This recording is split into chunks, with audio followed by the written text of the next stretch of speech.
वास्तव न्यूज में स्वागत है आपका। मैं हूं सरदार। अब तो देश भर में अब एक नया बिल देश के प्रधानमंत्री नरेंद्र मोदी जी ने एक नया बिल पास किया है। अब उस पर बेलगावी में अब वहां पर बीजेपी के बहुत सारे कार्यकर्ता और बहुत सारे नामी बीजेपी के लीडर्स अब वहां पर प्रेस मीट किया गया ताकि जनता को मालूम हो जाए ताकि नया बिल के जो नियम और किस तरह से बिल पास किया गया है, ताकि इसमें बहुत सारे बातें भी यहाँ पर प्रेस मीट में पत्रकारों के जरिए सारे देश को संदेश पहुंचा दिए हैं इस देश के प्रधानमंत्री नरेंद्र मोदी जी, ताकि अब किसानों के लिए, किसान महिलाओं के लिए और गवर्नमेंट सर्वेंट उनके लिए जो वक्त पर पैसा नहीं मिल पाता और उनको किस तरह से पैसा मिलेगा और किसानों के लिए कितना जो पैसा मिलना था वो पैसों के लिए और किसान महिलाओं के लिए और विधवाओं के लिए, ऐसे बहुत सारे जो मुद्दे हैं जो आजकल भ्रष्टाचार के लिए तो कुछ भी नहीं मिल पाएगा, जिनको मिलना है और उनको सही तरीके से मिलने के लिए आज वो बिल पास हो गया है। अब तो ऐसा हो गया तो हमारा हिंदुस्तान और मजबूत बनेगा, ताकि भ्रष्टाचार ही आजकल सबसे ज्यादा आगे चल गया है, ताकि जो ईमानदार है वो बहुत पीछे पड़ गए हैं। अब जो गरीब है वो गरीब रह गया है, अब जो अमीर है वो अमीर ही रह गया है। अब उस पर बहुत सारे मुद्दों पर हमारे देश के प्रधानमंत्री नरेंद्र मोदी जी ने आज एक जो बिल पास किया है, अब उन बिल पास के लिए अब इस प्रेस मीट में आप न जाने किस तरह से अब वो बिल पास का जो कायदे और नियम है, जो किस तरह से किसको पहुंचना है और भ्रष्टाचार किस तरह रोकना है, अब यहीं पर कहते हैं। तो आइए देखेंगे एक रिपोर्ट में।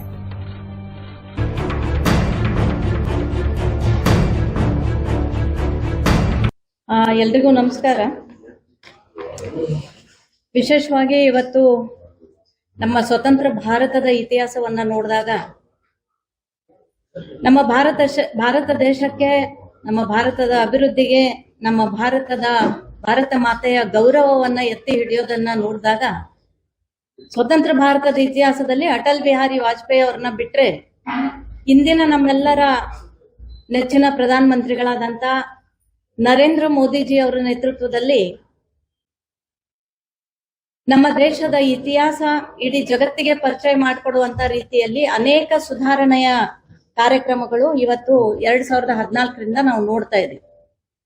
ಒಂದ್ ಮಾತು ಹೇಳ್ತಾರೆ, ಆನ್ ಬಾನ್ ಶಾನ್ ಅಂತ ಹೇಳಿ।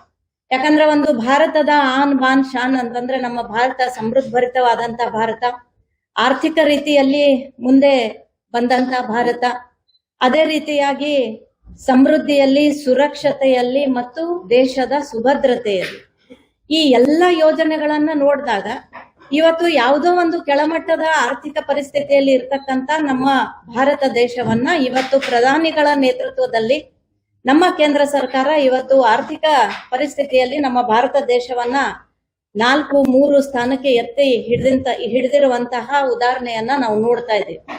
ಹಾಗಾಗಿ ಸುಮಾರು 2014ರಿಂದ 2025ರವರೆಗೆ ಅನೇಕ ತರದ ಬಿಲ್ಗಳನ್ನ ತಂದು ಸರ್ವಾಂಗೀಣ ಅಭಿವೃದ್ಧಿ ಅಂದ್ರೆ ಏನು ಅಂತಕ್ಕಂಥದ್ದನ್ನ ನಮ್ಮ ಪ್ರಧಾನಮಂತ್ರಿಗಳು ಇವತ್ತು ನಮ್ಗೆಲ್ರಿಗೂ ಅಷ್ಟೇ ಅಲ್ಲ, ನಮ್ಮ ದೇಶದ ಜನತೆಗಷ್ಟೇ ಅಲ್ಲ, ಇಡೀ ಜಗತ್ತಿಗೆ ತೋರಿಸ್ಕೊಟ್ಟಂತ ಉದಾಹರಣೆಯನ್ನ ನಾವು ಇವತ್ತು ನೋಡ್ತಾ ಇದ್ದೀವಿ। ಹಾಗಾಗಿ ಕಳೆದ ಬಾರಿ ಮೊನ್ನೆ ತಾನೇ ನಡೆದಂತ ಚಳಿಗಾಲದ ಒಂದು ಕೇಂದ್ರದ ಅಧಿವೇಶನ ಬಹಳಷ್ಟು ಮಹತ್ವಪೂರ್ಣವಾದಂತ ಒಂದು ಬಿಲ್ ಅನ್ನ ಸನ್ಮಾನ್ಯ ಮೋದಿಜಿ ಅವರ ನೇತೃತ್ವದಲ್ಲಿ ಇವತ್ತು ಆ ಬಿಲ್ ಅನ್ನ ಘೋಷಣೆ ಮಾಡ್ಲಾಯ್ತು।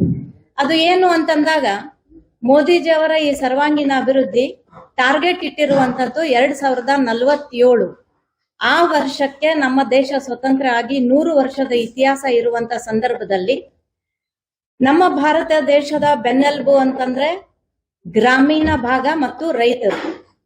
ಯಾಕಂದ್ರೆ ಗಾಂಧೀಜಿ ಅವ್ರ ಕನಸು ಕೂಡ ಇತ್ತು, ಗಾಂಧೀಜಿ ಅವರು ಕೂಡ ಹೇಳ್ತಿದ್ರು ಯಾವ ಅರ್ಥದಲ್ಲಿ ಯಾವ ಟೈಮಿಗೆ ನಮ್ಮ ಗ್ರಾಮೀಣ ಭಾಗ ಸುಧಾರಣೆ ಆಗ್ತದೋ ಆ ಟೈಮಲ್ಲಿ ನಮ್ಮ ಭಾರತ ದೇಶ ನಿಜವಾದ ಅರ್ಥದಲ್ಲಿ ಒಂದು ಸುಧಾರಣೆ ಹೊಂದಿದ ರೀತಿಯಲ್ಲಿ ಆಗ್ತದೆ ಅಂತಕ್ಕಂತ ಮಾತನ್ನ ಹೇಳ್ತಿದ್ರು।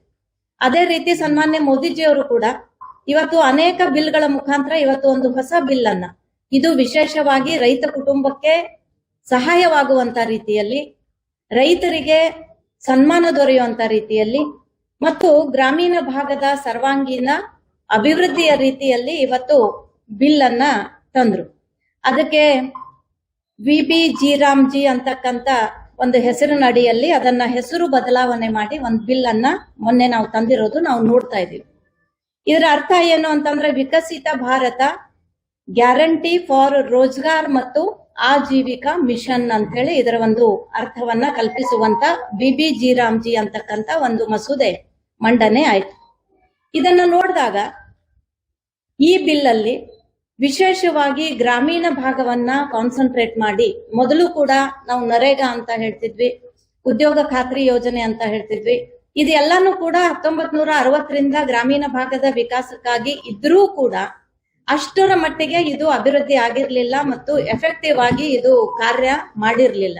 ಹಾಗಾಗಿ ಇದರಲ್ಲಿ ಈ ಬಿಲ್ ಅಲ್ಲಿ, ಮೊದಲಿನ ಬಿಲ್ ಅಲ್ಲಿ ಅನೇಕ ಲೋಪದೋಷಗಳನ್ನ ತಿದ್ದುಪಡಿ ಮಾಡಿ ಅದಕ್ಕೆ ಒಂದು ಸ್ಟ್ರಾಂಗ್ ಆದ ಬೇಸನ್ನ ಹಾಕಿ ಇವತ್ತಿನ ಪರಿಸ್ಥಿತಿಯಲ್ಲಿ 2025ರ ನಂತರದ ಪರಿಸ್ಥಿತಿಯಲ್ಲಿ ಗ್ರಾಮೀಣ ಭಾಗದಲ್ಲಿ ನಾವೇನೇನು ಕಾರ್ಯಗಳನ್ನ ಕೈಗೊಳ್ಳಬೇಕು, ಗ್ರಾಮೀಣ ಭಾಗದಲ್ಲಿ ಇರ್ತಕ್ಕಂತ ರೈತರ ಕೈ ಬಲಪಡಿಸಬೇಕು ಮತ್ತು ಅವರಿಗೆ ಉದ್ಯೋಗ ಖಾತ್ರಿ ಯೋಜನೆಯನ್ನ ಕೊಡುವಂತ ನಿಟ್ಟಿನಲ್ಲಿ ಅನೇಕ ಬದಲಾವಣೆಗಳನ್ನ ತಂದು ಈ ಬಿಲ್ ಅನ್ನ ಇಂಟ್ರೊಡ್ಯೂಸ್ ಮಾಡಿರೋದು ನಾವು ಈಗಾಗಲೇ ನೋಡ್ತಾ ಇದ್ದೇವೆ.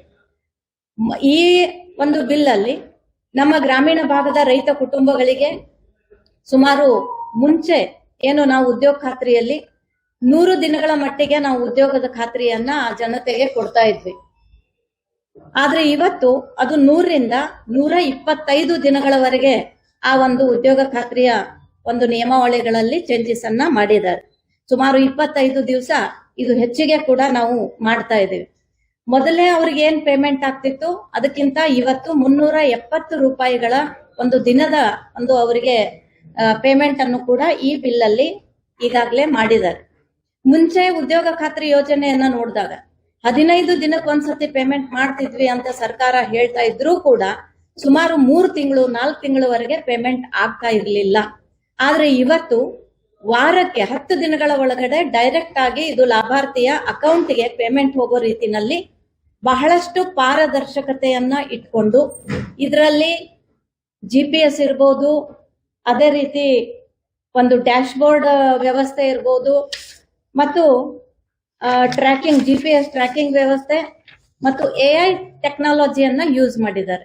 ಈಗ ಬರ್ತಕ್ಕಂಥ ದಿನಮಾನಗಳಲ್ಲಿ AI ಇದು ಟೆಕ್ನಾಲಜಿ ಬಹಳಷ್ಟು ಅದ್ಭುತವಾಗಿ ಎಲ್ಲ ಕಡೆಗಳಲ್ಲೂ ಕೂಡ ಇದು ಇಂಪ್ಲಿಮೆಂಟ್ ಆಗುವಂತ ಪರಿಸ್ಥಿತಿಯಲ್ಲಿ ಈಗಾಗಲೇ ಕೇಂದ್ರ ಸರ್ಕಾರ ಈ ಒಂದು ಬಿಲ್ ಆಗುವಂತ ಸಂದರ್ಭದಲ್ಲಿ ಭ್ರಷ್ಟಾಚಾರ ಆಗ್ಬಾರ್ದು, ಇದು ಯಾವುದೇ ರೀತಿಯಲ್ಲಿ ಬೇರೆಯವರಿಗೆ ಲಾಭ ಆಗ್ಬಾರ್ದು, ಯಾರು ಇದರ ನಿಜವಾದ ಲಾಭಾರ್ಥಿಗಳಿದ್ದಾರೆ ಅವರ ಅಕೌಂಟಿಗೆ ಡೈರೆಕ್ಟ್ ಆಗಿ ಇದು ಬಿಲ್ ಜಮಾ ಆಗ್ಬೇಕು ಅಂತ ಹೇಳಿ ಇದರಲ್ಲಿ ಬಹಳಷ್ಟು ತಂತ್ರಜ್ಞಾನವನ್ನ, AI ತಂತ್ರಜ್ಞಾನವನ್ನ, GPS ಟ್ರ್ಯಾಕಿಂಗ್ ಅನ್ನ, ಡ್ಯಾಶ್ ಬೋರ್ಡ್ ಅನ್ನ ಇದನ್ನೆಲ್ಲಾನು ಇಟ್ಕೊಂಡು ಪಾರದರ್ಶಕತೆಯನ್ನ ಒಳಗೊಂಡಂತ ಈ ಒಂದು ಸ್ಕೀಮ್ ಅಲ್ಲಿ ಲಾಭಾರ್ಥಿಗಳಿಗೆ ಡೈರೆಕ್ಟ್ ಆಗಿ ಅನುದಾನವನ್ನ, ಅವರ ಪೇಮೆಂಟ್ ಅನ್ನ ಬಿಡುಗಡೆ ಮಾಡುವಂತದ್ದು ಕೂಡ ಇದರಲ್ಲಿ ಇಟ್ಕೊಂಡಿದ್ದಾರೆ. ಹಾಗಾಗಿ ಇದು ಬಹಳಷ್ಟು ಹೆಮ್ಮೆ ತರುವಂತ ವಿಷಯ. ವಿಶೇಷವಾಗಿ 4 ಪ್ರಮುಖವಾದ ಅಂಶಗಳನ್ನ ಇದರಲ್ಲಿ ಮೋದಿಜಿ ಅವರು ಇಟ್ಕೊಂಡಿದ್ದಾರೆ. ಅದರಲ್ಲಿ ಮಹಿಳೆಯರಿಗೆ ಪ್ರಾಧಾನ್ಯತೆಯನ್ನ ಕೊಟ್ಟಿದ್ದಾರೆ. ಯಾಕಂದ್ರೆ ಮಹಿಳೆಯರು ಕೂಡ, ರೈತ ಮಹಿಳೆಯರು ಕೂಡ ಅವರು ಮನೆಯಲ್ಲಿ ಉದ್ಯೋಗ ಇಲ್ಲ ಅಂತ ಅನ್ನೋದಕ್ಕಿಂತ ಆ ಮಹಿಳೆಯರಿಗೆ ಇದರಲ್ಲಿ ಅವಕಾಶವನ್ನ ಕೊಟ್ಟಿದ್ದಾರೆ. ವಿಶೇಷವಾಗಿ ಒಬ್ಬಂಟಿಗ ಮಹಿಳೆಯರು, ಯಾಕಂದ್ರೆ ಗಂಡ ತೀರ್ ಹೋದ್ಮೇಲೆ ಅವಳಿಗೆ ಕುಟುಂಬ ನಡೆಸೋದು ಕೂಡ ಗ್ರಾಮೀಣ ಭಾಗದಲ್ಲಿ ತುಂಬಾ ತೊಂದರೆ ಆಗ್ತಕ್ಕಂತ ಒಂದು ನೆನಪನ್ನ ಇಟ್ಕೊಂಡು ಮಹಿಳೆಯರ ಜೊತೆಗೆ ಯಾರು ಒಬ್ಬಳೇ ಮಹಿಳೆ ಇರ್ತಾಳೆ ಅವಳಿಗೆ ಇಂಪಾರ್ಟೆನ್ಸ್ ಅನ್ನು ಕೊಟ್ಟಿದ್ದಾರೆ. ಅಂಗವಿಕಲರಿಗೆ ಇದರಲ್ಲಿ ಅವಕಾಶವನ್ನ ಕೊಟ್ಟಿದ್ದಾರೆ. 60 ವರ್ಷ ಮೇಲ್ಪಟ್ಟವ್ರಿಗೂ ಕೂಡ ಅವರಿಗೆ ಸಂದರ್ಭಕ್ಕೆ ತಕ್ಕಂಗೆ ಯಾವ ಉದ್ಯೋಗ ಮಾಡಬಹುದು ಅದನ್ನು ಕೂಡ ಇದರಲ್ಲಿ ಕೊಟ್ಟಿದ್ದಾರೆ. ಮತ್ತು ವಿಶೇಷವಾಗಿ ತೃತೀಯ ಲಿಂಗಿಯರು, ಟ್ರಾನ್ಸ್ಜೆಂಡರ್ ಅಂತ ಏನ್ ಹೇಳ್ತೀವಿ, ಅವರಿಗೆ ವಿಶೇಷವಾಗಿ ಇಲ್ಲಿವರೆಗೂ ಗೌರವದ ಬದುಕನ್ನ ಬದುಕುವಂತ ಅವಕಾಶ ಇರ್ಲಿಲ್ಲ. ಆದ್ರೆ ಈ ಬಿಲ್ ನಲ್ಲಿ ಅವರಿಗೂ ಕೂಡ ಸ್ವಾಭಿಮಾನದ ಬದುಕನ್ನ ಬದುಕೋದಿಕ್ಕೆ, ಅವರು ಕೂಡ ಗ್ರಾಮೀಣ ಭಾಗದಲ್ಲಿದ್ರೆ ಅವ್ರಿಗೂ ಕೂಡ ಉದ್ಯೋಗದ ಖಾತ್ರಿಯ ಒಂದು ವಿಶ್ವಾಸವನ್ನ ಈ ಬಿಲ್ ಅಲ್ಲಿ ಇರೋದು ನಮಗೆ ಬಹಳಷ್ಟು ಸಂತೋಷ ಪಡ್ತಕ್ಕಂತ ವಿಷಯ ಅಂತ ಹೇಳಿ ನಾನಿವತ್ತು ಹೇಳೋದಕ್ಕೆ ಬಯಸ್ತಾ ಇದ್ದೇನೆ. ಅದರ ಜೊತೆಗೆ ಇವತ್ತು ಏನ್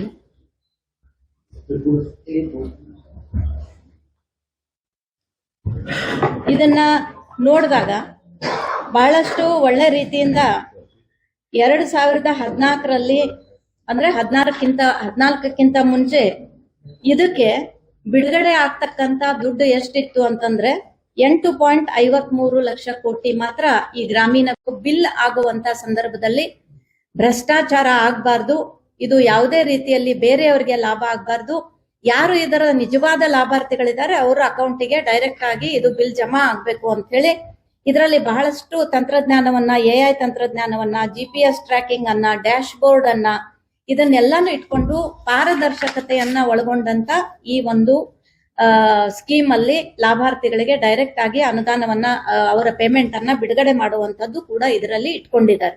ಹಾಗಾಗಿ ಇದು ಬಹಳಷ್ಟು ಹೆಮ್ಮೆ ತರುವಂತ ವಿಷಯ. ವಿಶೇಷವಾಗಿ 4 ಪ್ರಮುಖವಾದ ಅಂಶಗಳನ್ನ ಇದರಲ್ಲಿ ಮೋದಿಜಿ ಅವರು ಇಟ್ಕೊಂಡಿದ್ದಾರೆ. ಅದರಲ್ಲಿ ಮಹಿಳೆಯರಿಗೆ ಪ್ರಾಧಾನ್ಯತೆಯನ್ನ ಕೊಟ್ಟಿದ್ದಾರೆ. ಯಾಕಂದ್ರೆ ಮಹಿಳೆಯರು ಕೂಡ, ರೈತ ಮಹಿಳೆಯರು ಕೂಡ ಅವರು ಮನೆಯಲ್ಲಿ ಉದ್ಯೋಗ ಇಲ್ಲ ಅಂತ ಅನ್ನೋದಕ್ಕಿಂತ ಆ ಮಹಿಳೆಯರಿಗೆ ಇದರಲ್ಲಿ ಅವಕಾಶವನ್ನ ಕೊಟ್ಟಿದ್ದಾರೆ. ವಿಶೇಷವಾಗಿ ಒಬ್ಬಂಟಿಗ ಮಹಿಳೆಯರು, ಯಾಕಂದ್ರೆ ಗಂಡ ತೀರ್ ಹೋದ್ಮೇಲೆ ಅವಳಿಗೆ ಕುಟುಂಬ ನಡೆಸೋದು ಕೂಡ ಗ್ರಾಮೀಣ ಭಾಗದಲ್ಲಿ ತುಂಬಾ ತೊಂದರೆ ಆಗ್ತಕ್ಕಂತ ಒಂದು ನೆನಪನ್ನ ಇಟ್ಕೊಂಡು ಮಹಿಳೆಯರ ಜೊತೆಗೆ ಯಾರು ಒಬ್ಬಳೇ ಮಹಿಳೆ ಇರ್ತಾಳೆ ಅವಳಿಗೆ ಇಂಪಾರ್ಟೆನ್ಸ್ ಅನ್ನು ಕೊಟ್ಟಿದ್ದಾರೆ. ಅಂಗವಿಕಲರಿಗೆ ಇದರಲ್ಲಿ ಅವಕಾಶವನ್ನ ಕೊಟ್ಟಿದ್ದಾರೆ. 60 ವರ್ಷ ಮೇಲ್ಪಟ್ಟವ್ರಿಗೂ ಕೂಡ ಅವರಿಗೆ ಸಂದರ್ಭಕ್ಕೆ ತಕ್ಕಂಗೆ ಯಾವ ಉದ್ಯೋಗ ಮಾಡಬಹುದು ಅದನ್ನು ಕೂಡ ಇದರಲ್ಲಿ ಕೊಟ್ಟಿದ್ದಾರೆ. ಮತ್ತು ವಿಶೇಷವಾಗಿ ತೃತೀಯ ಲಿಂಗಿಯರು, ಟ್ರಾನ್ಸ್ಜೆಂಡರ್ ಅಂತ ಏನ್ ಹೇಳ್ತೀವಿ, ಅವರಿಗೆ ವಿಶೇಷವಾಗಿ ಇಲ್ಲಿವರೆಗೂ ಗೌರವದ ಬದುಕನ್ನ ಬದುಕುವಂತ ಅವಕಾಶ ಇರ್ಲಿಲ್ಲ. ಆದ್ರೆ ಈ ಬಿಲ್ ನಲ್ಲಿ ಅವರಿಗೂ ಕೂಡ ಸ್ವಾಭಿಮಾನದ ಬದುಕನ್ನ ಬದುಕೋದಿಕ್ಕೆ, ಅವರು ಕೂಡ ಗ್ರಾಮೀಣ ಭಾಗದಲ್ಲಿದ್ರೆ ಅವ್ರಿಗೂ ಕೂಡ ಉದ್ಯೋಗದ ಖಾತ್ರಿಯ ಒಂದು ವಿಶ್ವಾಸವನ್ನ ಈ ಬಿಲ್ ಅಲ್ಲಿ ಇರೋದು ನಮಗೆ ಬಹಳಷ್ಟು ಸಂತೋಷ ಪಡ್ತಕ್ಕಂತ ವಿಷಯ ಅಂತ ಹೇಳಿ ನಾನಿವತ್ತು ಹೇಳೋದಕ್ಕೆ ಬಯಸ್ತಾ ಇದ್ದೇನೆ. ಅದರ ಜೊತೆಗೆ ಇವತ್ತು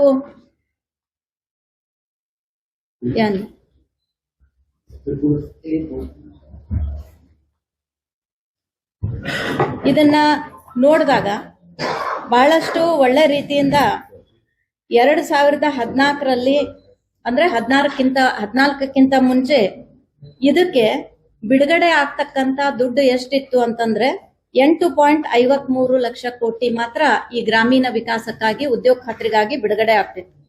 ಮತ್ತು ಪೂರ್ಣಗೊಂಡಂತ ಕಾಮಗಾರಿಗಳು ಎಷ್ಟು ಅಂತಂದಾಗ 2014ರಲ್ಲಿ 1.53 ಲಕ್ಷ ಇದರಲ್ಲಿ ಪೂರ್ಣಗೊಂಡಂತ ಕಾಮಗಾರಿಗಳು ಅಂತ ಹೇಳಿ ಒಂದು ರೆಕಾರ್ಡ್ ಇತ್ತು.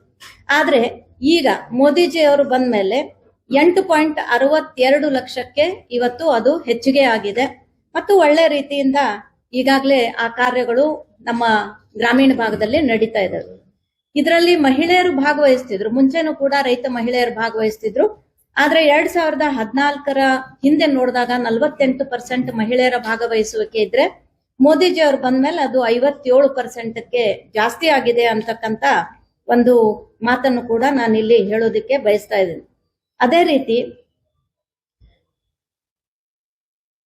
ಈಗ UPA ಸರ್ಕಾರ 2ನೇ ಅವಧಿಯಲ್ಲಿ ರಾಜ್ಯಗಳಲ್ಲಿ ಬೇಡಿಕೆ ಹೆಚ್ಚಾಗ್ತಿದ್ರೂ ಕೂಡ 2011ರಲ್ಲಿ ಕೇವಲ 40,000 ಕೋಟಿ ಇದ್ದಂತ ಬಜೆಟ್ 2013-12-13ರಲ್ಲಿ 40 ಇದ್ದದನ್ನ 33ಕ್ಕೆ ಇಳಿಕೆ ಮಾಡಿದ್ರು. 33,000 ಕೋಟಿಗೆ ಅದನ್ನ ಇಳಿಕೆ ಮಾಡಿದ್ರು. ಹಾಗಾಗಿ ಇದರ ಲಾಭ ಗ್ರಾಮೀಣ ಭಾಗದವರಿಗೆ ಆಗ್ತಾ ಇರ್ಲಿಲ್ಲ.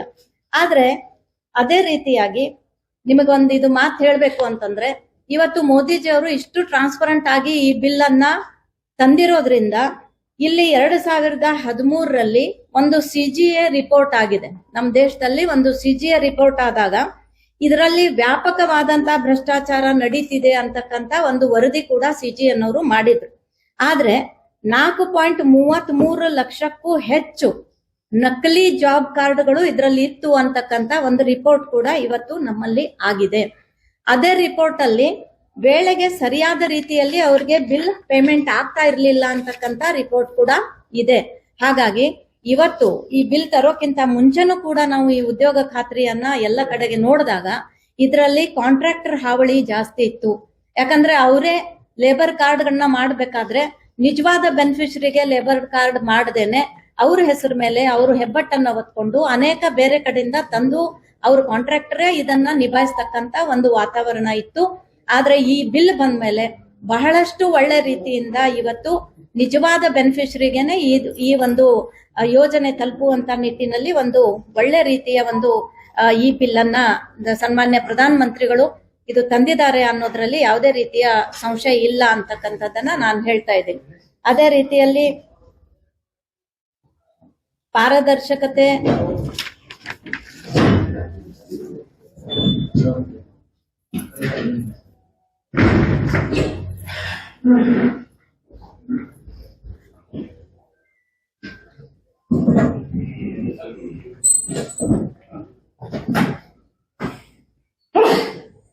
ಮತ್ತು ಈ ಟೋಟಲ್ ಮುಂಚೆ ಕೆಲಸದ ದಿನಗಳನ್ನ ನಾವು ಕೌಂಟ್ ಮಾಡಿದಾಗ 2014ರಲ್ಲಿ 1660 ಕೋಟಿ ಕೆಲಸದ ದಿನಗಳಿದ್ರೆ ಮೋದಿಜಿ ಅವರು ಬಂದ ಮೇಲೆ 3.10 ಕೋಟಿ ಈ ಒಂದು ಕೆಲಸದ ದಿನಗಳಲ್ಲೂ ಕೂಡ ಏರಿಕೆ ಆಗಿರುವಂತದ್ದನ್ನ ನಾವು ನೋಡ್ತಾ ಇದ್ದೀವಿ.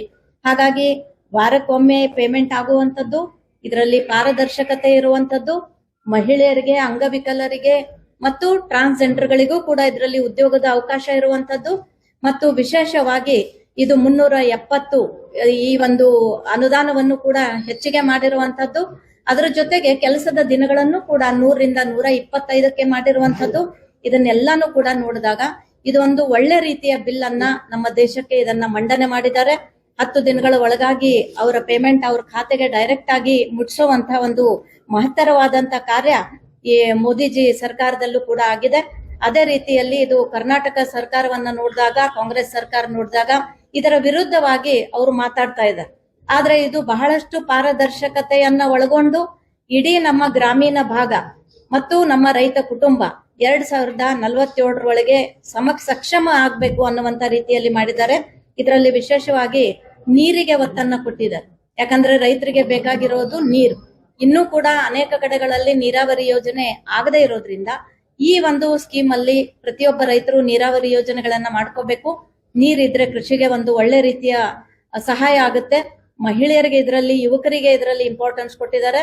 ಯಾಕಂದ್ರೆ ವಲಸೆ ಹೋಗೋದು, ಯಾಕಂದ್ರೆ ಗ್ರಾಮೀಣ ಭಾಗದಲ್ಲಿ ಕೃಷಿಗೆ ಯಾವುದೇ ರೀತಿಯ ಸಹಾಯ ಇಲ್ಲದೆ, ಉದ್ಯೋಗದ ಖಾತ್ರಿ ಇಲ್ಲದೆ ಯುವಕರು ವಲಸೆ ಬೇರೆ ಕಡೆಗೆ ಹೋಗಬಾರ್ದು ಅಂತ ಈ ಉದ್ಯೋಗ ಖಾತ್ರಿಯಲ್ಲಿ ಯುವಕರನ್ನ, ಮಹಿಳೆಯರನ್ನು ಕೂಡ ಇದರಲ್ಲಿ ಇನ್ವಾಲ್ವ್ ಮಾಡಿಕೊಂಡು ನೀರಿಗೆ ಒಳ್ಳೆ ರೀತಿಯ ಒಂದು ರೆಸ್ಪಾನ್ಸ್ ಅನ್ನ ಇದರಲ್ಲಿ ಒಂದು ಒತ್ತನ್ನ ಕೊಟ್ಟು ಮತ್ತು ಇನ್ಫ್ರಾಸ್ಟ್ರಕ್ಚರ್ಗೆ, ಯಾಕಂದ್ರೆ ಇದು ಮೂಲಭೂತ ಸೌಕರ್ಯಗಳು ಕೂಡ ಆಗ್ಬೇಕು. ಯಾಕಂದ್ರೆ ರೈತರು ಬೆಳೆದಂತ ಬೆಳೆ ಸಿಟಿಗೆ ಬರಬೇಕು ಅಥವಾ ಒಂದು ವ್ಯಾಪಾರಕ್ಕೆ ಹೋಗ್ಬೇಕು ಅಂದ್ರೆ ರಸ್ತೆಗಳ ಬೆಳವಣಿಗೆ ಇರ್ಬೋದು, ನೀರಿನ ಬೆಳವಣಿಗೆ ಇರ್ಬೋದು, ವ್ಯವಸ್ಥಿತವಾದಂತ ಕರೆಂಟ್ ವ್ಯವಸ್ಥೆ ಇರ್ಬೋದು, ಇದೆಲ್ಲಾನು ಕೂಡ ಇದರಲ್ಲಿ ಇನ್ವಾಲ್ವ್ ಇರೋದ್ರಿಂದ 2047ಕ್ಕೆ ನಮ್ಮ ದೇಶ ಒಂದು ಸಮೃದ್ಧಭರಿತವಾದಂತ, ಸಂಪೂರ್ಣವಾಗಿ ವಿಕಸಿತವಾದಂತ ಒಂದು ದೇಶ ಆಗೋದ್ರಲ್ಲಿ ಸಂಶಯ ಇಲ್ಲ ಅಂತ ಹೇಳಿ ನನಗನ್ನಿಸ್ತದೆ. ಹಾಗಾಗಿ ನಾವೆಲ್ಲರೂ ಕೂಡ ಇಲ್ಲಿದ್ದಂತ ನಮ್ಮೆಲ್ಲ ಭಾಜಪದ ಟೀಮ್, ನಮ್ಮ ಕೇಂದ್ರ ಸರ್ಕಾರಕ್ಕೆ, ಕೃಷಿ ಸಚಿವರಿಗೆ ಮತ್ತು ನಮ್ಮ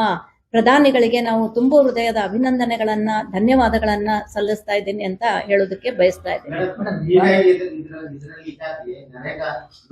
ರಾಜ್ಯ ಸರ್ಕಾರಕ್ಕೆ ಹೆಚ್ಚಿನ ಹೊರೆಯನ್ನ ನೀಡ್ತಾ ಇದೆ.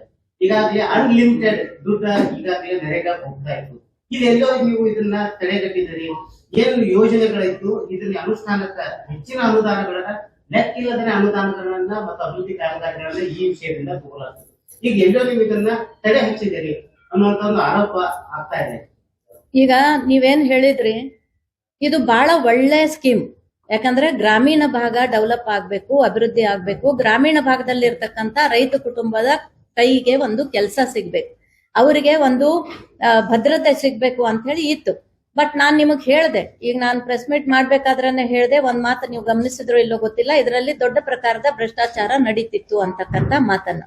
ಇದರಲ್ಲಿ ನಮ್ಮ ಗ್ರಾಮೀಣ ಭಾಗಕ್ಕೆ ಹೋಗಿ ನೀವು ಕೇಳ್ಬಹುದು, ಎಷ್ಟೋ ಬೆನಿಫಿಷರಿ ಹೆಸರು ಕಾರ್ಡ್ ಇದಾವೆ, ಬಟ್ ಆ ಬೆನಿಫಿಷರಿಗೆ ಗೊತ್ತಿಲ್ಲ ನಾವು ಈ ಉದ್ಯೋಗ ಖಾತ್ರಿಯಲ್ಲಿ ಇದೀವಿ, ನಾವು ಲಾಭಾರ್ಥಿಗಳಿದ್ದೀವಿ, ನಮ್ಮ ಅಕೌಂಟಿಗೆ ದುಡ್ಡು ಬರ್ತಾ ಇದೆಯಾ. ಕಾಂಟ್ರಾಕ್ಟರ್ಗಳು ಇದನ್ನೆಲ್ಲಾನು ಕೂಡ ನಿಭಾಯಿಸ್ತಾ ಇದ್ದಾರೆ. ಹಾಗಾಗಿ ಇದು ಯಾವ ರೀತಿಯಲ್ಲೂ ಕೂಡ ಬಹಳ ಒಳ್ಳೆ ರೀತಿಯ ಒಂದು ಸ್ಕೀಮ್ ಇದೆ. ಕರ್ನಾಟಕ ಸರ್ಕಾರದ ಮೇಲೆ ಯಾವುದೇ ರೀತಿಯ ಹೊರೆ ಬೀಳಂಗಿಲ್ಲ. ಇದು ಕೂಡ ಕ್ಲಿಯರ್ ಆಗಿ ಆ ಬಿಲ್ ಅಲ್ಲಿದೆ. ನೀವು ಎಷ್ಟು ಕೆಲಸ ತಗೋತಿರೋ ಅಷ್ಟು ದುಡ್ಡು ಕೇಂದ್ರ ಸರ್ಕಾರದಿಂದ ಬಂದೇ ಬರ್ತದೆ. ಅದು ಬರಂಗಿಲ್ಲ ಅನ್ನುವಂಥದ್ದು ತಪ್ಪು. ಯಾಕಂದ್ರೆ 10 ದಿವಸದ ಒಳಗಡೆ ನಾವು ಪೇಮೆಂಟ್ ಮಾಡ್ತೇವೆ ಅಂತಕ್ಕಂಥ ಬಿಲ್ ಅಲ್ಲಿ ಉಲ್ಲೇಖ ಇರೋದ್ರಿಂದ ಇಲ್ಲಿ ನೀವು ಒಳ್ಳೆ ರೀತಿ ಮತ್ತೆ ಇದು ಪಂಚಾಯತಿಯಿಂದಾನೇ ಕ್ರಿಯಾ ಯೋಜನೆ ಆಗ್ತದೆ. ಇದು ಒಂದು ತಪ್ಪು ಕಲ್ಪನೆ ಕಾಂಗ್ರೆಸ್ ಸರ್ಕಾರದವ್ರು ಕೊಡ್ತಿರ್ಬೋದು ಎಲ್ಲರಿಗೂ, ಬಟ್ ಇದು ಆ ಕ್ರಿಯಾ ಯೋಜನೆ ಆಗೋದು ಪಂಚಾಯತಿಯಿಂದಾನೇ ಆಗ್ತದೆ. ಪಂಚಾಯತಿಯಲ್ಲಿ ಗ್ರಾಮ ಸಭೆಗಳಲ್ಲಿ ಏನು ಡಿಮಾಂಡ್ ಇದೆ ಆ ಗ್ರಾಮಕ್ಕೆ ಅದನ್ನ ತಗೊಂಡು ನಾವು ಕ್ರಿಯಾ ಯೋಜನೆ ಮಾಡಿದಾಗ ಅದಕ್ಕೆ ಬೇಕಾಗಿರುವಂತ ಏನು ಕೇಂದ್ರ ಸರ್ಕಾರದ ಅಮೌಂಟ್ ಇದೆ ಅದು ಖಂಡಿತ 100% ರಿಲೀಸ್ ಆಗ್ತದೆ. ಈಗ ಹೊಸ ಜಾಬ್ ಕಾರ್ಡ್ ಏನಾದ್ರು ಮಾಡ್ತೀರಾ? ಈಗ ಹಳೆಯದು ಕಾಂಟ್ರಾಕ್ಟರ್ಗಳೆಲ್ಲ ಕಮ್ಮಿ ಬೇಕಾದವರು ಮಾಡ್ಕೊಂಡಿದ್ದಾರೆ. ಇನ್ನು ನಿಜವಾದ ಫಲಾನುಭವಿಗಳನ್ನು ಗುರುತಿಸಿ ಹೊಸ ಜಾಬ್ ಕಾರ್ಡ್ ಏನಾದ್ರು ಆಗುವಂತ ವ್ಯವಸ್ಥೆ ಅದರಲ್ಲಿ ಇದೆಯಾ ಅಂತ? ಈಗ ಇದೆಲ್ಲ ಈ ರೀತಿ ಆಗೋದ್ರಿಂದಾನೇ ಹೊಸ ಬಿಲ್ ಬಂದಿರೋದು. ಹೊಸ ಬಿಲ್ ಬಂದ್ಮೇಲೆ ಇದಕ್ಕೆ ನಿಯಮಾನುಸಾರವಾಗಿ, ಯಾಕಂದ್ರೆ ಇದು ರಾಜ್ಯ ಸರ್ಕಾರನು ಕೂಡ ಅವ್ರದ್ದು ಅಷ್ಟೇ ಜವಾಬ್ದಾರಿ ಇದೆ. ಕೇಂದ್ರ ಸರ್ಕಾರದ ಯೋಜನೆ ಈ ಅಂದ್ರೆ ಸಹಕಾರ ತತ್ವದಲ್ಲಿ ನಾವು ಇದನ್ನ ಮಾಡ್ಲೇಬೇಕು. ಹಾಗಾಗಿ ಇವತ್ತು ರಾಜ್ಯ ಸರ್ಕಾರ ಅದನ್ನ ವಿರೋಧ ಮಾಡ್ತಾ ಇದೆ. ಬಟ್ ಕೇಂದ್ರ ಸರ್ಕಾರದ ನಿಯಮಾವಳಿ ಪ್ರಕಾರ ಹೊಸ ಜಾಬ್ ಕಾರ್ಡ್ ಮಾಡ್ಬೇಕಾದ್ರೂ ಸಹಿತ ನಾವೆಲ್ಲರೂ ಡಿಮಾಂಡ್ ಮಾಡ್ತೀವಿ. ರಾಜ್ಯ ಸರ್ಕಾರ ಅದನ್ನ ಒಪ್ಕೊಂಡು ಆ ಹೊಸ ಕಾರ್ಡ್ ಮಾಡುವಂತ ಯೋಜನೆ ಇದ್ರೂ ಕೂಡ ಅದನ್ನ ಪ್ರತಿಯೊಂದು ಗ್ರಾಮ ಪಂಚಾಯತಿಗೆ ಹೊಸ ಕಾರ್ಡ್ ಆಗ್ಲೇಬೇಕು. ಯಾಕಂದ್ರೆ ಅದನ್ನ ಪರಿಶೀಲನೆ ಆಗೇ ಆಗ್ತದೆ.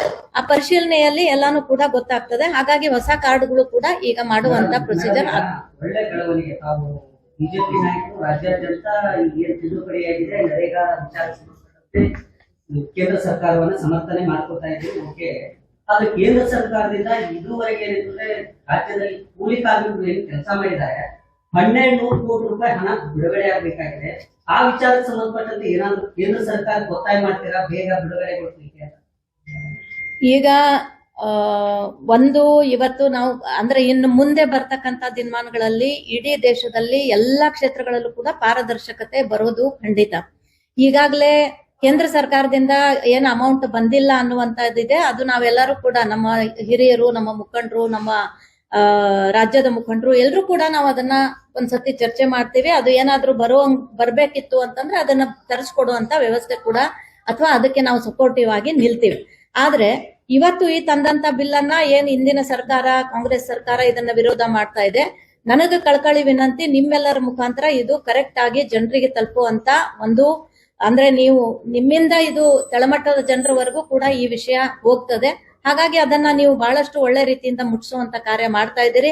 ಅಲ್ಲಿ ಏನಾದ್ರೂ ಕೇಂದ್ರ ಸರ್ಕಾರದ ಅಮೌಂಟ್ ಬರ್ದೇ ಇರ್ತಕ್ಕಂಥದ್ದು ಅದು ವಿಚಾರವನ್ನ ತಿಳ್ಕೊಂಡು ಅದನ್ನ ನಾವು ಮುಖಂಡರ ಜೊತೆಲಿ ಮಾತಾಡ್ತೀವಿ. 125 ದಿನಗಳನ್ನ ನೀವು 25 ದಿನಗಳನ್ನ ಹೆಚ್ಚಿಗೆ ನೋಡಿದ್ದೀರಿ. ಕೃಷಿ ವಲಯದಲ್ಲಿ ಈ ಕೃಷಿ ವಲಯವನ್ನ ಗಮನದಲ್ಲಿಟ್ಟುಕೊಂಡು ಇದನ್ನ ಹೆಚ್ಚಿಗೆ ಮಾಡಿದ್ದೀರಿ. ಯಾಕೆ ನೀವು ನರೇಗಾದಲ್ಲಿ ಜಾಬ್ ಕಾರ್ಡ್ಗಳನ್ನ ಕೃಷಿಗೆ ಆಧಾರಿತವಾಗಿ ಒಂದು ಜಾಬ್ ಕೊಡಬಾರ್ದು ಅನ್ನುವಂತ ಒಂದು ನಿಯಮವನ್ನು ಹಾಕ್ಬೇಕಾಗಿತ್ತಲ್ಲ? ಒಂದು ಎರಡು ವಿಷಯಗಳನ್ನ ಇಲ್ಲಿ ನಿಮ್ ಕೂಡ ನಾನು ಹಂಚ್ಕೊಳ್ತಾ ಇದ್ದೇನೆ. ವಿಕಸಿತ ಭಾರತ ರೂರಲ್ ಅಜೀವನ್ ಮಿಷನ್ ಗ್ರಾಮೀಣ ಅನ್ನುವಂಥದ್ದು ನಿಮ್ಮೆಲ್ಲರಿಗೂ ಗೊತ್ತಿರೋ ಹಾಗೆ ಮುಂಚೆ ನರೇಗಾ, ನಂತರ ಮನರೇಗಾ, ಈಗ Viksit Bharat 2047. Right to work is a fundamental right guaranteed under Indian constitution. ಮನ್ರೇಗಾದಲ್ಲಿ ಕಳೆದ 10 ವರ್ಷಗಳ ಒಂದು ಪ್ರಯೋಗದಲ್ಲಿ ಇಡೀ ದೇಶದಲ್ಲಿ ಆಗಿರುವಂತಹ ನ್ಯೂನತೆಗಳನ್ನ, ಕರಪ್ಷನ್ಗಳ ಬಗ್ಗೆ CAG ರಿಪೋರ್ಟ್ದಲ್ಲಿ ಬಹಳ ಸ್ಪಷ್ಟವಾಗಿ ಬರೆದಿದ್ದಾರೆ. ಇದರಲ್ಲಿ ರೈಟ್ ಟು ವರ್ಕ್ ಅನ್ನೋದನ್ನು ಕೊಟ್ಟು ಅಕೌಂಟಬಿಲಿಟಿ ಇರಲಿಲ್ಲ, ಮತ್ತೆ ಆಬ್ಜೆಕ್ಟಿವ್ ಇರಲಿಲ್ಲ. ಇದನ್ನು ಎದಕ್ಕೆ ಉಪಯೋಗ ಮಾಡ್ಕೊಳ್ಬೇಕು ಅನ್ನುವಂಥದ್ದು. ನಿಮಗೆ ಸಣ್ಣ ಉದಾಹರಣೆ ಹೇಳಬೇಕಂತ ಹೇಳಿದ್ರೆ 120 ದಿವಸಗಳಿಂದ 125 ದಿವಸಗಳು ಇವತ್ತು ಹೆಚ್ಚಿಗೆ ಮಾಡಿರುವಂಥದ್ದು. ಮತ್ತೆ ಇದನ್ನ ಕೃಷಿ ಋತುಗಳಲ್ಲಿ ಮಾಡಬಾರ್ದು ಅನ್ನುವಂತ ಒಂದು ಡೈರೆಕ್ಷನ್ ಕೊಟ್ಟಿದ್ದಾರೆ. ನಾನು ಒಬ್ಬ ರೈತನಾಗಿ ನಿಮಗೆ ಹೇಳಲಿಕ್ಕೆ ಇಚ್ಛಪಡ್ತಾ ಇದ್ದೇನೆ, ಈ ಕಾನೂನಿನ ಮುಖಾಂತರ ಕೃಷಿ ಚಟುವಟಿಕೆಗಳು ಕೃಷಿ ಋತುವಿನಲ್ಲಿ ನಿಂತು ಹೋಗುವಂತ ಪರಿಸ್ಥಿತಿ ನಿರ್ಮಾಣ ಆಗಿತ್ತು. ಒಂದೇ ಹೇಳೋದಕ್ಕೆ ಬಯಸ್ತಾ ಇದ್ದೇನೆ. ಇದರಲ್ಲಿ ನರೇಗಾ ಯೋಜನೆಯಲ್ಲಿ ರಾಜ್ಯ ಸರ್ಕಾರಕ್ಕೆ ಹೆಚ್ಚಿನ ಹೊರೆಯನ್ನ ನೀಡ್ತಾ ಇದೆ. ಈಗಾಗಲೇ ಅನ್ಲಿಮಿಟೆಡ್ ದುಡ್ಡು ಈಗಾಗಲೇ ನರೇಗಾ ಹೋಗ್ತಾ ಇತ್ತು. ಇದೆಲ್ಲೋ ನೀವು ಇದನ್ನ ತಡೆಗಟ್ಟಿದ್ದೀರಿ. ಏನು ಯೋಜನೆಗಳಿತ್ತು ಇದನ್ನ ಅನುಷ್ಠಾನಕ್ಕೆ ಹೆಚ್ಚಿನ ಅನುದಾನಗಳನ್ನ, ಲೆಕ್ಕಿಲ್ಲದ ಅನುದಾನಗಳನ್ನ ಮತ್ತು ಅಭಿವೃದ್ಧಿ ಕಾಮಗಾರಿಗಳನ್ನ ಈ ವಿಷಯದಿಂದ ತಗೊಳ್ಳಾಗ್ತದೆ. ಈಗ ಎಲ್ಲೋ ನೀವು ಇದನ್ನ ತಡೆ ಹಚ್ಚಿದ್ದೀರಿ ಅನ್ನುವಂತ ಒಂದು ಆರೋಪ ಆಗ್ತಾ ಇದೆ. ಈಗ ನೀವೇನ್ ಹೇಳಿದ್ರಿ, ಇದು ಬಹಳ ಒಳ್ಳೆ ಸ್ಕೀಮ್. ಯಾಕಂದ್ರೆ ಗ್ರಾಮೀಣ ಭಾಗ ಡೆವಲಪ್ ಆಗ್ಬೇಕು, ಅಭಿವೃದ್ಧಿ ಆಗ್ಬೇಕು, ಗ್ರಾಮೀಣ ಭಾಗದಲ್ಲಿ ಇರ್ತಕ್ಕಂತ ರೈತ ಕುಟುಂಬದ ಕೈಗೆ ಒಂದು ಕೆಲಸ ಸಿಗ್ಬೇಕು, ಅವರಿಗೆ ಒಂದು ಭದ್ರತೆ ಸಿಗ್ಬೇಕು ಅಂತ ಹೇಳಿ ಇತ್ತು. ಬಟ್ ನಾನ್ ನಿಮಗ್ ಹೇಳ್ದೆ, ಈಗ ನಾನು ಪ್ರೆಸ್ ಮೀಟ್ ಮಾಡ್ಬೇಕಾದ್ರೆ ಹೇಳ್ದೆ, ಒಂದ್ ಮಾತು ನೀವು ಗಮನಿಸಿದ್ರು ಇಲ್ಲೋ ಗೊತ್ತಿಲ್ಲ, ಇದರಲ್ಲಿ ದೊಡ್ಡ ಪ್ರಕಾರದ ಭ್ರಷ್ಟಾಚಾರ ನಡೀತಿತ್ತು ಅಂತಕ್ಕಂತ ಮಾತನ್ನ. ಇದರಲ್ಲಿ ನಮ್ಮ ಗ್ರಾಮೀಣ ಭಾಗಕ್ಕೆ ಹೋಗಿ ನೀವು ಕೇಳ್ಬಹುದು, ಎಷ್ಟೋ ಬೆನಿಫಿಷರಿ ಹೆಸರು ಕಾರ್ಡ್ ಇದಾವೆ, ಬಟ್ ಆ ಬೆನಿಫಿಷರಿಗೆ ಗೊತ್ತಿಲ್ಲ ನಾವು ಈ ಉದ್ಯೋಗ ಖಾತ್ರಿಯಲ್ಲಿ ಇದೀವಿ, ನಾವು ಲಾಭಾರ್ಥಿಗಳಿದೀವಿ, ನಮ್ಮ ಅಕೌಂಟಿಗೆ ದುಡ್ಡು ಬರ್ತಾ ಇದೆಯಾ. ಕಾಂಟ್ರಾಕ್ಟರ್ಗಳು ಇದನ್ನೆಲ್ಲಾನು ಕೂಡ ನಿಭಾಯಿಸ್ತಾ ಇದ್ದಾರೆ. ಹಾಗಾಗಿ ಇದು ಯಾವ ರೀತಿಯಲ್ಲೂ ಕೂಡ ಬಹಳ ಒಳ್ಳೆ ರೀತಿಯ ಒಂದು ಸ್ಕೀಮ್ ಇದೆ. ಕರ್ನಾಟಕ ಸರ್ಕಾರದ ಮೇಲೆ ಯಾವುದೇ ರೀತಿಯ ಹೊರೆ ಬೀಳಂಗಿಲ್ಲ. ಇದು ಕೂಡ ಕ್ಲಿಯರ್ ಆಗಿ ಆ ಬಿಲ್ ಅಲ್ಲಿದೆ. ನೀವು ಎಷ್ಟು ಕೆಲಸ ತಗೋತಿರೋ ಅಷ್ಟು ದುಡ್ಡು ಕೇಂದ್ರ ಸರ್ಕಾರದಿಂದ ಬಂದೇ ಬರ್ತದೆ. ಅದು ಬರಂಗಿಲ್ಲ ಅನ್ನುವಂಥದ್ದು ತಪ್ಪು. ಯಾಕಂದ್ರೆ 10 ದಿವಸದ ಒಳಗಡೆ ನಾವು ಪೇಮೆಂಟ್ ಮಾಡ್ತೇವೆ ಅಂತಕ್ಕಂಥ ಬಿಲ್ ಅಲ್ಲಿ ಉಲ್ಲೇಖ ಇರೋದ್ರಿಂದ ಇಲ್ಲಿ ನೀವು ಒಳ್ಳೆ ರೀತಿ, ಮತ್ತೆ ಇದು ಪಂಚಾಯಿತಿಯಿಂದಾನೇ ಕ್ರಿಯಾ ಯೋಜನೆ ಆಗ್ತದೆ. ಇದು ಒಂದು ತಪ್ಪು ಕಲ್ಪನೆ ಕಾಂಗ್ರೆಸ್ ಸರ್ಕಾರದವ್ರು ಕೊಡ್ತಿರ್ಬೋದು ಎಲ್ಲರಿಗೂ, ಬಟ್ ಇದು ಆ ಕ್ರಿಯಾ ಯೋಜನೆ ಆಗೋದು ಪಂಚಾಯಿತಿಯಿಂದಾನೇ ಆಗ್ತದೆ. ಪಂಚಾಯಿತಿಯಲ್ಲಿ ಗ್ರಾಮ ಸಭೆಗಳಲ್ಲಿ ಏನು ಡಿಮಾಂಡ್ ಇದೆ ಆ ಗ್ರಾಮಕ್ಕೆ ಅದನ್ನ ತಗೊಂಡು ನಾವು ಕ್ರಿಯಾ ಯೋಜನೆ ಮಾಡಿದಾಗ ಅದಕ್ಕೆ ಬೇಕಾಗಿರುವಂತ ಏನು ಕೇಂದ್ರ ಸರ್ಕಾರದ ಅಮೌಂಟ್ ಇದೆ ಅದು ಖಂಡಿತ 100% ರಿಲೀಸ್ ಆಗ್ತದೆ. ಸರ್, ಈಗ ಹೊಸ ಜಾಬ್ ಕಾರ್ಡ್ ಏನಾದ್ರು ಮಾಡ್ತೀರಾ? ಈಗ ಹಳೆಯದು ಕಾಂಟ್ರಾಕ್ಟರ್ಗಳೆಲ್ಲ ಕಮ್ಮಿ ಬೇಕಾದವರು ಮಾಡ್ಕೊಂಡಿದ್ದಾರೆ. ಇನ್ನು ನಿಜವಾದ ಫಲಾನುಭವಿಗಳನ್ನು ಗುರುತಿಸಿ ಹೊಸ ಜಾಬ್ ಕಾರ್ಡ್ ಏನಾದ್ರು ಆಗುವಂತ ವ್ಯವಸ್ಥೆ ಅದ್ರದ್ದು ಇದೆಯಾ ಅಂತ? ಈಗ ಇದೆಲ್ಲ ಈ ರೀತಿ ಆಗೋದ್ರಿಂದಾನೇ ಹೊಸ ಬಿಲ್ ಬಂದಿರೋದು. ಹೊಸ ಬಿಲ್ ಬಂದ್ಮೇಲೆ ಇದಕ್ಕೆ ನಿಯಮಾನುಸಾರವಾಗಿ, ಯಾಕಂದ್ರೆ ಇದು ರಾಜ್ಯ ಸರ್ಕಾರನು ಕೂಡ ಅವ್ರದ್ದು ಅಷ್ಟೇ ಜವಾಬ್ದಾರಿ ಇದೆ. ಕೇಂದ್ರ ಸರ್ಕಾರದ ಯೋಜನೆ ಈ ಅಂದ್ರೆ ಸಹಕಾರ ತತ್ವದಲ್ಲಿ ನಾವು ಇದನ್ನ ಮಾಡ್ಲೇಬೇಕು. ಹಾಗಾಗಿ ಇವತ್ತು ರಾಜ್ಯ ಸರ್ಕಾರ ಅದನ್ನ ವಿರೋಧ ಮಾಡ್ತಾ ಇದೆ. ಬಟ್ ಕೇಂದ್ರ ಸರ್ಕಾರದ ನಿಯಮಾವಳಿ ಪ್ರಕಾರ ಹೊಸ ಜಾಬ್ ಕಾರ್ಡ್ ಮಾಡ್ಬೇಕಾದ್ರೂ ಸಹಿತ ನಾವೆಲ್ಲರೂ ಡಿಮಾಂಡ್ ಮಾಡ್ತೀವಿ. ರಾಜ್ಯ ಸರ್ಕಾರ ಅದನ್ನ ಒಪ್ಕೊಂಡು ಆ ಹೊಸ ಕಾರ್ಡ್ ಮಾಡುವಂತ ಯೋಜನೆ ಇದ್ರೂ ಕೂಡ ಅದನ್ನ ಪ್ರತಿಯೊಂದು ಗ್ರಾಮ ಪಂಚಾಯತಿಗೆ ಹೊಸ ಕಾರ್ಡ್ ಆಗ್ಲೇಬೇಕು. ಯಾಕಂದ್ರೆ ಅದನ್ನು ಪರಿಶೀಲನೆ ಆಗೇ ಆಗ್ತದೆ. ಆ ಪರಿಶೀಲನೆಯಲ್ಲಿ ಎಲ್ಲಾನು ಕೂಡ ಗೊತ್ತಾಗ್ತದೆ. ಹಾಗಾಗಿ ಹೊಸ ಕಾರ್ಡ್ಗಳು ಕೂಡ ಈಗ ಮಾಡುವಂತ ಪ್ರೊಸೀಜರ್ ಒಳ್ಳೆ ಬೆಳವಣಿಗೆ. ತಾವು ಬಿಜೆಪಿ ನಾಯಕರು ರಾಜ್ಯಾದ್ಯಂತ ಏನ್ ತಿದ್ದುಪಡಿಯಾಗಿದೆ ನರೇಗಾ ವಿಚಾರ ಸಂಬಂಧಪಟ್ಟಂತೆ ಕೇಂದ್ರ ಸರ್ಕಾರವನ್ನ ಸಮರ್ಥನೆ ಮಾಡ್ಕೊತಾ ಇದ್ದೀವಿ. ಓಕೆ, ಆದ್ರೆ ಕೇಂದ್ರ ಸರ್ಕಾರದಿಂದ ಇದುವರೆಗೆ ಏನಂದ್ರೆ ರಾಜ್ಯದಲ್ಲಿ ಕೂಲಿ ಕಾರ್ಮಿಕರು ಏನು ಕೆಲಸ ಮಾಡಿದ್ದಾರೆ 1200 ಕೋಟಿ ರೂಪಾಯಿ ಹಣ ಬಿಡುಗಡೆ ಆಗ್ಬೇಕಾಗಿದೆ. ಆ ವಿಚಾರಕ್ಕೆ ಸಂಬಂಧಪಟ್ಟಂತೆ ಏನಾದ್ರು ಕೇಂದ್ರ ಸರ್ಕಾರ ಒತ್ತಾಯ ಮಾಡ್ತೀರಾ ಬೇಗ ಬಿಡುಗಡೆ ಕೊಡ್ಲಿಕ್ಕೆ? ಈಗ ಇವತ್ತು ನಾವು ಅಂದ್ರೆ ಇನ್ನು ಮುಂದೆ ಬರ್ತಕ್ಕಂತ ದಿನಮಾನಗಳಲ್ಲಿ ಇಡೀ ದೇಶದಲ್ಲಿ ಎಲ್ಲಾ ಕ್ಷೇತ್ರಗಳಲ್ಲೂ ಕೂಡ ಪಾರದರ್ಶಕತೆ ಬರೋದು ಖಂಡಿತ. ಈಗಾಗಲೇ ಕೇಂದ್ರ ಸರ್ಕಾರದಿಂದ ಏನು ಅಮೌಂಟ್ ಬಂದಿಲ್ಲ ಅನ್ನುವಂತದ್ದಿದೆ. ಅದು ನಾವೆಲ್ಲರೂ ಕೂಡ ನಮ್ಮ ಹಿರಿಯರು, ನಮ್ಮ ಮುಖಂಡರು, ನಮ್ಮ ರಾಜ್ಯದ ಮುಖಂಡರು ಎಲ್ಲರೂ ಕೂಡ ನಾವು ಅದನ್ನ ಒಂದ್ಸತಿ ಚರ್ಚೆ ಮಾಡ್ತೀವಿ. ಅದು ಏನಾದ್ರೂ ಬರ್ಬೇಕಿತ್ತು ಅಂತಂದ್ರೆ ಅದನ್ನ ತರಿಸ್ಕೊಡುವಂತ ವ್ಯವಸ್ಥೆ ಕೂಡ ಅಥವಾ ಅದಕ್ಕೆ ನಾವು ಸಪೋರ್ಟಿವ್ ಆಗಿ ನಿಲ್ತೀವಿ. ಆದ್ರೆ ಇವತ್ತು ಈ ತಂದಂತ ಬಿಲ್ ಅನ್ನ ಏನ್ ಹಿಂದಿನ ಸರ್ಕಾರ ಕಾಂಗ್ರೆಸ್ ಸರ್ಕಾರ ಇದನ್ನ ವಿರೋಧ ಮಾಡ್ತಾ ಇದೆ. ನನಗೆ ಕಳಕಳಿ ವಿನಂತಿ, ನಿಮ್ಮೆಲ್ಲರ ಮುಖಾಂತರ ಇದು ಕರೆಕ್ಟ್ ಆಗಿ ಜನರಿಗೆ ತಲುಪುವಂತ ಒಂದು, ಅಂದ್ರೆ ನೀವು ನಿಮ್ಮಿಂದ ಇದು ಕೆಳಮಟ್ಟದ ಜನರವರೆಗೂ ಕೂಡ ಈ ವಿಷಯ ಹೋಗ್ತದೆ. ಹಾಗಾಗಿ ಅದನ್ನ ನೀವು ಬಹಳಷ್ಟು ಒಳ್ಳೆ ರೀತಿಯಿಂದ ಮುಟ್ಟಿಸುವಂತ ಕಾರ್ಯ ಮಾಡ್ತಾ ಇದ್ದೀರಿ. ಅಲ್ಲಿ ಏನಾದ್ರೂ ಕೇಂದ್ರ ಸರ್ಕಾರದ ಅಮೌಂಟ್ ಬರ್ದೇ ಇರ್ತಕ್ಕಂಥದ್ದು ಅದು ವಿಚಾರವನ್ನ ತಿಳ್ಕೊಂಡು ಅದನ್ನ ನಾವು ಮುಖಂಡರ ಜೊತೆಲಿ ಮಾತಾಡ್ತೀವಿ. 125 ದಿನಗಳನ್ನ ನೀವು 25 ದಿನಗಳನ್ನ ಹೆಚ್ಚಿಗೆ ನೋಡಿದ್ದೀರಿ. ಕೃಷಿ ವಲಯದಲ್ಲಿ ಈ ಕೃಷಿ ವಲಯವನ್ನ ಗಮನದಲ್ಲಿಟ್ಟುಕೊಂಡು ಇದನ್ನ ಒಂದು ಹೆಚ್ಚಿಗೆ ಮಾಡಿದ್ದೀರಿ. ಯಾಕೆ ನೀವು ನರೇಗಾದಲ್ಲಿ ಜಾಬ್ ಕಾರ್ಡ್ಗಳನ್ನ ಕೃಷಿಗೆ ಆಧಾರಿತವಾಗಿ ಒಂದು ಜಾಬ್ ಕೊಡಬಾರ್ದು ಅನ್ನುವಂತ ಒಂದು ನಿಯಮ ಹಾಕ್ಬೇಕಾಗಿತ್ತಲ್ಲ? ಒಂದು 2 ವಿಷಯಗಳನ್ನ ಇಲ್ಲಿ ನಿಮ್ ಕೂಡ ನಾನು ಹಂಚ್ಕೊಳ್ತಾ ಇದ್ದೇನೆ. ವಿಕಸಿತ ಭಾರತ ರೂರಲ್ ಅಜೀವನ್ ಮಿಷನ್ ಗ್ರಾಮೀಣ ಅನ್ನುವಂಥದ್ದು ನಿಮ್ಮೆಲ್ರಿಗೂ ಗೊತ್ತಿರೋ ಹಾಗೆ ಮುಂಚೆ ನರೇಗಾ, ನಂತರ ಮನರೇಗಾ, ಈಗ Viksit Bharat 2047. Right to work is a fundamental right guaranteed under Indian constitution. ಮನ್ರೇಗಾದಲ್ಲಿ ಕಳೆದ 10 ವರ್ಷಗಳ ಒಂದು ಪ್ರಯೋಗದಲ್ಲಿ ಇಡೀ ದೇಶದಲ್ಲಿ ಆಗಿರುವಂತಹ ನ್ಯೂನತೆಗಳನ್ನ, ಕರಪ್ಷನ್ಗಳ ಬಗ್ಗೆ CAG ರಿಪೋರ್ಟ್ದಲ್ಲಿ ಬಹಳ ಸ್ಪಷ್ಟವಾಗಿ ಬರೆದಿದ್ದಾರೆ. ಇದರಲ್ಲಿ ರೈಟ್ ಟು ವರ್ಕ್ ಅನ್ನೋದನ್ನು ಕೊಟ್ಟು ಅಕೌಂಟಬಿಲಿಟಿ ಇರಲಿಲ್ಲ, ಮತ್ತೆ ಆಬ್ಜೆಕ್ಟಿವ್ ಇರಲಿಲ್ಲ. ಇದನ್ನು ಎದಕ್ಕೆ ಉಪಯೋಗ ಮಾಡ್ಕೊಳ್ಬೇಕು ಅನ್ನುವಂಥದ್ದು. ನಿಮಗೆ ಸಣ್ಣ ಉದಾಹರಣೆ ಹೇಳ್ಬೇಕಂತ ಹೇಳಿದ್ರೆ, 120 ದಿವಸಗಳಿಂದ 125 ದಿವಸಗಳು ಇವತ್ತು ಹೆಚ್ಚಿಗೆ ಮಾಡಿರುವಂಥದ್ದು. ಮತ್ತೆ ಇದನ್ನ ಕೃಷಿ ಋತುಗಳಲ್ಲಿ ಮಾಡಬಾರ್ದು ಅನ್ನುವಂತ ಒಂದು ಡೈರೆಕ್ಷನ್ ಕೊಟ್ಟಿದ್ದಾರೆ. ನಾನು ಒಬ್ಬ ರೈತನಾಗಿ ನಿಮಗೆ ಹೇಳಲಿಕ್ಕೆ ಇಚ್ಛಪಡ್ತಾ ಇದ್ದೇನೆ, ಈ ಕಾನೂನಿನ ಮುಖಾಂತರ ಕೃಷಿ ಚಟುವಟಿಕೆಗಳು ಕೃಷಿ ಋತುವಿನಲ್ಲಿ ನಿಂತು ಹೋಗುವಂತ ಪರಿಸ್ಥಿತಿ ನಿರ್ಮಾಣ ಆಗಿತ್ತು. ಒಂದೇ ಹಳ್ಳವನ್ನ 10 ಸಲ ಸ್ವಚ್ಛ ಮಾಡಿರುವಂತದ್ದು ಮನ್ರೇಗಾದಲ್ಲಿ ನಾವು ನೋಡ್ತಾ ಇದ್ವಿ. ನಾವು ಹೇಳ್ತಾ ಇರುವಂತದ್ದು ಇದೊಂದು ಆಬ್ಜೆಕ್ಟಿವ್ ಓರಿಯೆಂಟೇಷನ್ ಬರೋ ಸಲುವಾಗಿ ಮಾಡಿರುವಂತ ಕಾನೂನು. ವಿಕಸಿತ ಭಾರತ 2047 ಏನು ಒಂದು ಮಿಷನ್ದಲ್ಲಿ ತೆಗೆದುಕೊಂಡಿರುವಂತ ಮೂಲ ಸೌಕರ್ಯಗಳನ್ನ ಹಳ್ಳಿಗಳಿಗೆ ಕಲ್ಪಿಸಬೇಕು ಅನ್ನುವಂಥದ್ದು. ಅದು ನೀರಿನ ವ್ಯವಸ್ಥೆ ಆಗಿರಬಹುದು, ಗ್ರಾಮ ಪಂಚಾಯಿತಿಯ ಸುಧಾರಣೆ ಆಗಿರಬಹುದು, ಮೂಲ ಸೌಕರ್ಯಗಳನ್ನ ಪಂಚಾಯಿತಿಗಳಿಗೆ ಗ್ರಾಮಗಳಿಗೆ ಒದಗಿಸಿರುವಂತದ್ದಕ್ಕೆ ಕನೆಕ್ಟ್ ಮಾಡಬೇಕಾಗಿರುವಂತದ್ದು. ಈಗ ಸುಳ್ಳು ಸುದ್ದಿಯನ್ನು ಏನು ಹಬ್ಬಿಸ್ತಾ ಇದ್ದಾರೆ ಕಾಂಗ್ರೆಸ್ದವರು ಅಂತ ಹೇಳಿದ್ರೆ, ಇದರಲ್ಲಿ ಗ್ರಾಮ ಪಂಚಾಯಿತಿಗಳನ್ನ ಮೀರಿ ಇದನ್ನು ಮಾಡ್ತಾ ಇದ್ದಾರೆ, ಅವ್ರಿಗೆ ಏನೋ ಹಕ್ಕೆ ಇರೋಲ್ಲ ಅಂತ. This is totally wrong. ಎಲ್ಲ ಕ್ರಿಯಾ ಯೋಜನೆಗಳು ಪಂಚಾಯಿತಿಯಿಂದಲೇ ಆಗುತ್ತೆ. ಆದರೆ ರೈಟ್ ಟು ವರ್ಕ್ ಅನ್ನುವಂಥದ್ದನ್ನ ರೈಟ್ ಟು ಕನ್ಸ್ಟ್ರಕ್ಟಿವ್ ವರ್ಕ್ ಮಾಡುವಂತ ಒಂದು ದೊಡ್ಡ ಚಿಂತನೆ ಇದರಲ್ಲಿ ಆಗಿದೆ. ನಾವು ಕೊಟ್ಟಿರುವಂತ ವರದಿ ಅಲ್ಲ ಇದು, CAG ಕೊಟ್ಟಿರುವಂತ ವರದಿಯನ್ನ ಆಧರಿಸಿ ಪಾರ್ಲಿಮೆಂಟ್ದಲ್ಲಿ it is a federal system. ಆದ್ರಿಂದ ಈ ಕಾನೂನಿನಲ್ಲಿ ರಾಜ್ಯ ಸರ್ಕಾರಗಳಿಗೂ ಬಹಳ ದೊಡ್ಡದಾದಂತ ಕರ್ತವ್ಯಗಳನ್ನ, ಜವಾಬ್ದಾರಿಗಳನ್ನ, ಹಕ್ಕುಗಳನ್ನು ಸಹ ಕೊಟ್ಟಿದ್ದಾರೆ. ಹೀಗಾಗಿ ಕಾಂಗ್ರೆಸ್ ಸರ್ಕಾರ ತನಗೆ ಮಾತ್ರ ಈ ಕಾನೂನನ್ನು ಮಾಡಿದೆ, ನಮ್ಮನ್ನು ಕೇಳೇ ಇಲ್ಲ ಅನ್ನುವಂಥದ್ದು ತಪ್ಪು. ಇದನ್ನ ಪಾರ್ಲಿಮೆಂಟ್ದಲ್ಲಿ ಬಹಳ ವಿವರಾತ್ಮಕವಾಗಿ ಚರ್ಚೆಯಾಗಿದೆ. ಇದರ ಮೇಲೆ ಪಾರ್ಲಿಮೆಂಟ್ದಲ್ಲಿ ಡೆಲಿಗೇಷನ್ಗಳನ್ನು ತೆಗೆದುಕೊಂಡು ಹೋಗಿ ಸೆಷನ್ಗಳು ನಡೆದಿವೆ. ಆದ್ರಿಂದ ಕಾಂಗ್ರೆಸ್ ಸರ್ಕಾರ ಇದೊಂದು ಅಪಪ್ರಚಾರ ಮಾಡೋ ದೃಷ್ಟಿಕೋನದಿಂದ ಇದನ್ನು ಮಾಡ್ತಾ ಇದೆ. ಎರಡನೆಯದಾಗಿ ಇದರಲ್ಲಿ ಬಹಳ ದೊಡ್ಡ ಪಾರದರ್ಶಕತೆಯನ್ನು ತರುವಂಥದ್ದು. ಡಿಜಿಟಲ್ ಪೇಮೆಂಟ್ ಆಗಬೇಕು, ಡ್ಯಾಶ್ಬೋರ್ಡ್ಗಳ ನಿರ್ಮಾಣಗಳಾಗಬೇಕು, ಯಾವ ಕೆಲಸಗಳನ್ನ ನೀವು ತೆಗೆದುಕೊಂಡಿದ್ದೀರಿ ಅನ್ನುವಂಥದ್ದನ್ನು ತಿಳಿಸಬೇಕು.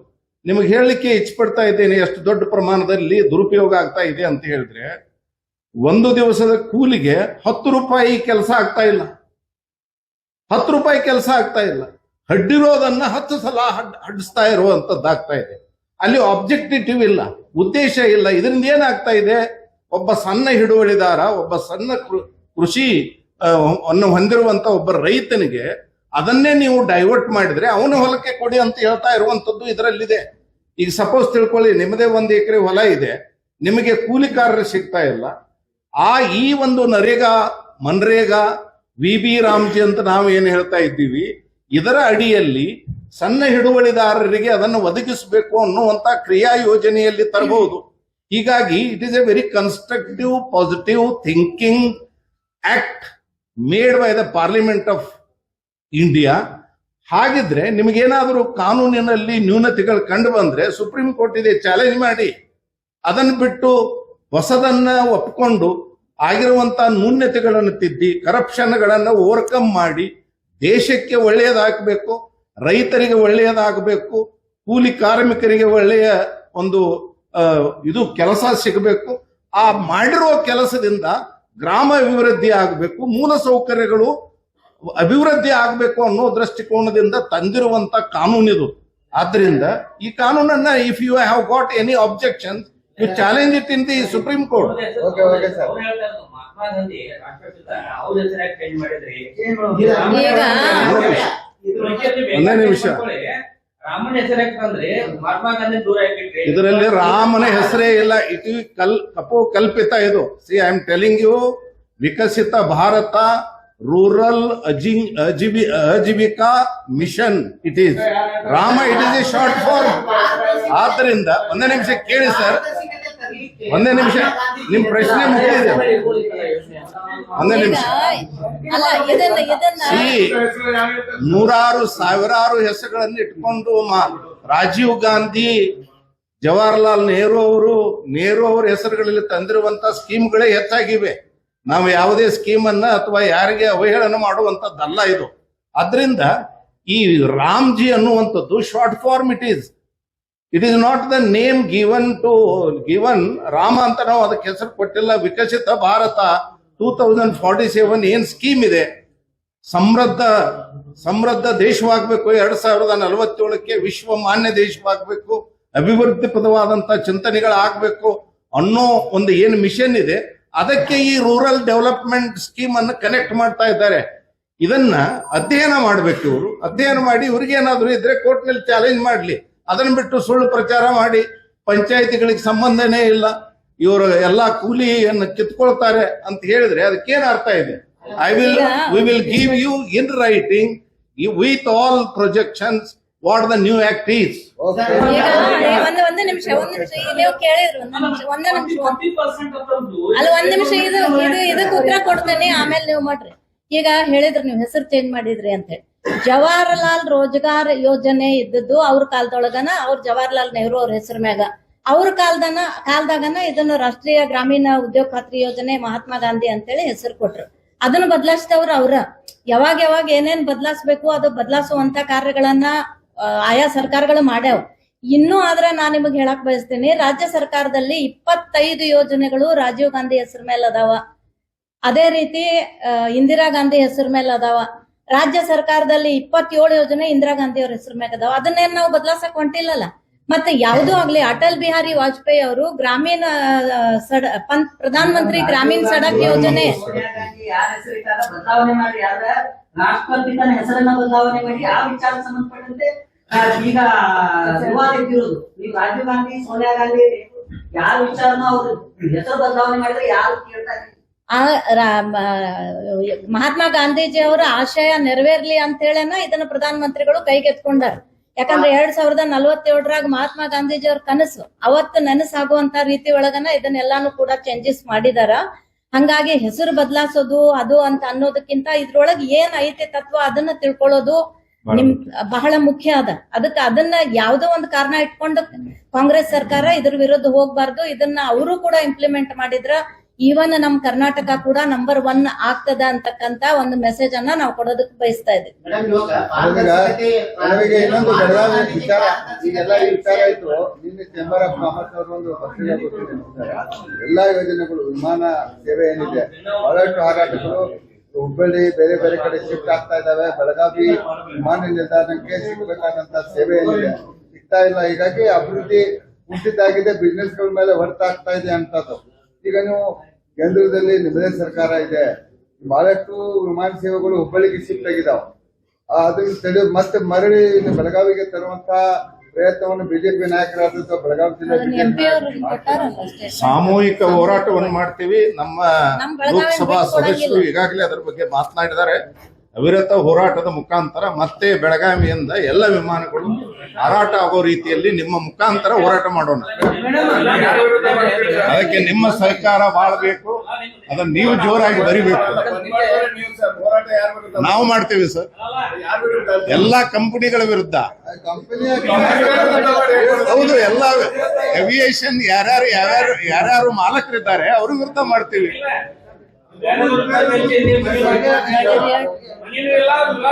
All aviation companies are not owned by central government. Try to understand.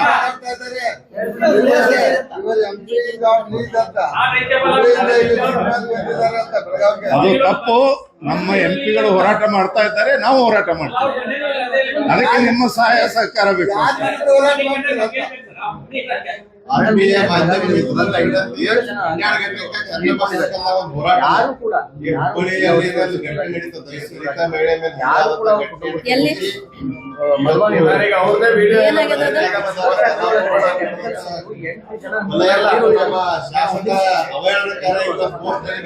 Facebook ನಲ್ಲಿ ಮೆಸೇಜ್ ಹಾಕಿದ್ರ ವಿರುದ್ಧ ಪ್ರತಿಭಟನೆ ಹಮ್ಮಿಕೊಂಡಿದ್ದೇವೆ. ಸರಿಯಾಗಿ 12 ಗಂಟೆಗೆ ತಾವೆಲ್ಲ ಆಗಮಿಸಬೇಕಂದ್ರೆ ತಮ್ಮಲ್ಲಿ ವಿನಂತಿ ಮಾಡ್ಕೊಳ್ತೇವೆ.